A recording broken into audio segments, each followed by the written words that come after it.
Hey all, it's the Nitro RC Nerds here, John and Andrew, and today what we're going to go over is something that I am confident will help many of you, and that is how to set your gear mesh.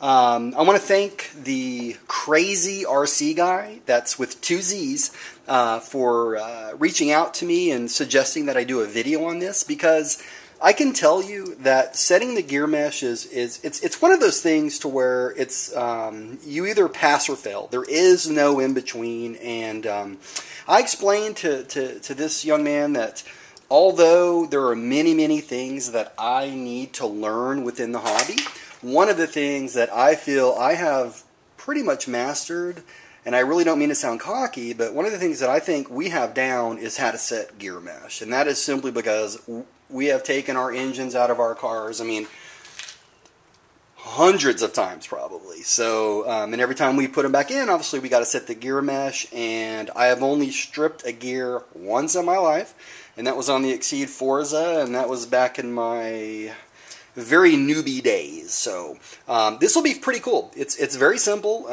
There is one thing you need to know about setting your gear mesh. So let's go ahead and get right. For just a quick recap, at least, on what gear mesh is, it's when you have your pinion gear, which comes from your engine, and how it interacts with a spur gear that's actually on the car itself. Now here I've got an engine that's off of its car and a spur gear that's off of its car.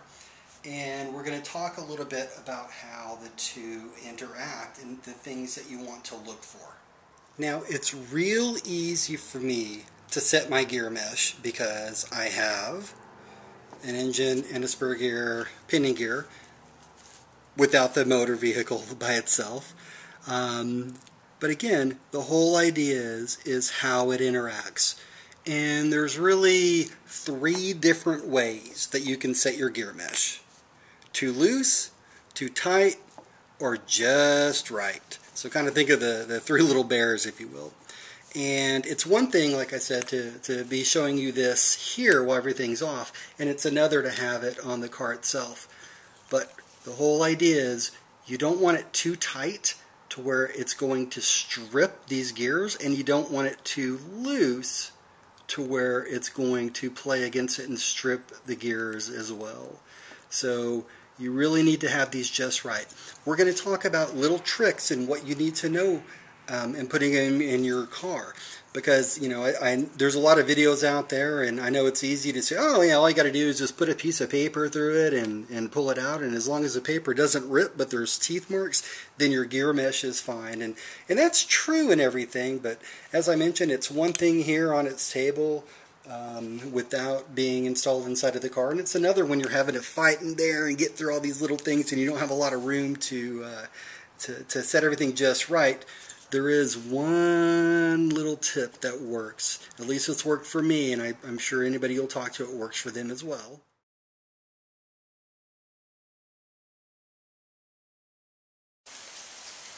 That's right, it's all about the tick. Now, what do I mean by the tick? Well, a while back when I first got into the hobby, I brought my Exceed Forza into my hobby shop after I put a new engine on it, and the engine wasn't really, it didn't seem to fit quite that well, so I was a little bit worried about my gear mesh. I brought it in there and I asked the local expert there, I asked him, you know, how's my gear mesh? And he got the car and he put his hands in there, and he was actually looking at me. He never even looked down at the car, and he goes, oh, it's fine. And I thought, how can you tell without even looking at it or seeing it? And he said, oh, what you want is you want a little tick. Now what that means is the pinion gear and the spur gear, when they're on there, the best thing to do, and I'll show you this here in a minute once I install it, is to hold the pinion gear and turn the flywheel a little bit, and you should get a little bit of play between the teeth, and you can hear it just kind of go tick, tick, tick, back and forth. Okay, so I will show you that here in just a minute, but let's go ahead and pop this engine on. Now putting your engine on is a pretty simple process. The first thing I like to do is get the spring around the manifold into the engine, just kind of pull that.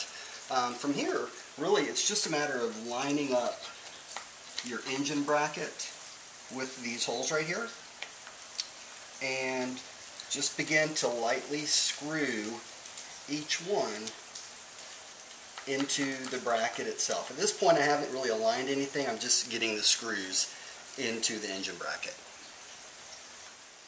At this point, once I have the screws in just enough to hold the engine, I watch the pinion gear and I listen for sound to see how it sounds.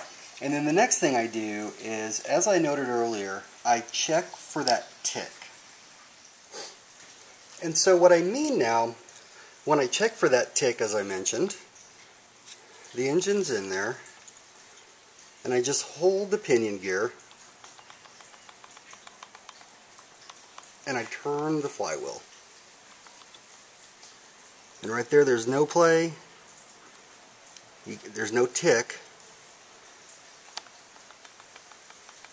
That looks like perfect, or it sounds and feels, more importantly, like perfect play in between.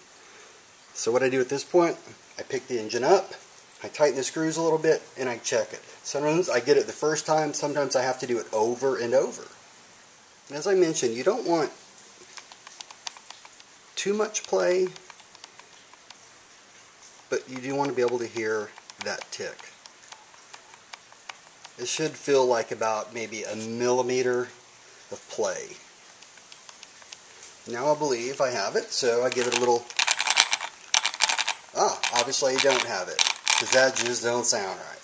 So now what we do, we move the engine a little bit, and we keep at it. Actually what's happening here is I've got too much play. And so after moving the engine just a little bit and tightening the screws back up, what I can do, I feel for that tick. There we go. It's a little less play on it, and we'll give it a try. And that right there is perfect.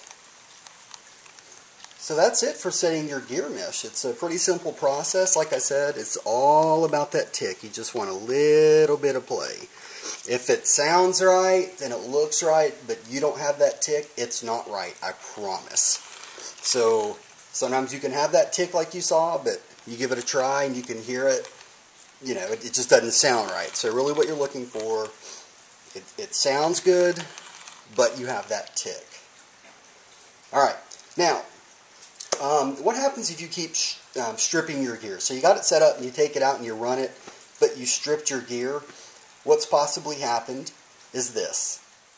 You probably had everything set up correctly, but your screws came loose on your engine bracket. So what I recommend you do is, after you get everything set up, what you simply do is you apply this right here. Hope you can see it, and it's thread lock. Alright?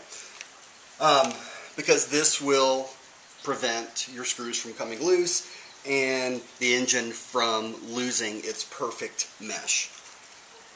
A word of warning about using this. First and foremost, like I said, once you have it set perfectly, just take one screw out at a time, put the thread lock on it, put it back in. Take the next one out, put the thread, that way you don't lose your mesh. You obviously don't want to put the thread lock on while you're still setting your mesh, because you're just going to end up, it's going to be harder to get out, and it's not good for it if you keep putting it on, taking it off, putting it on, taking it off with the thread lock on it. One piece of advice about the thread lock is, this here I use is the blue thread lock. It's medium strength, which means it's going to hold, but you can get it off. Regardless, if you put too much of this on, you're not going to be able to get it off. And I learned the hard way on my Hyper 7 when I actually put way too much thread lock on it, and I had to take the engine off. I couldn't get it off to save my life. I ended up having to use the Dremel to cut it and get it off because I stripped it. So I had to make it into a flathead type of screw. So all you want to do is get your thread lock, and just put it on a paper plate or something. Get your screw and just barely dab it in the paper plate on the thread lock. Just barely dab it in there. You don't need much. Put it in there, tighten it, and you're good to go. So that's it for gear mesh. It's very simple, I believe, and like I said, there's really only one way to do it, and that will prevent you from stripping your gears. Plus, your ride's going to be a lot more smoother and consistent and all that good stuff. Hope this helped, guys. Have a great day, and thanks for watching.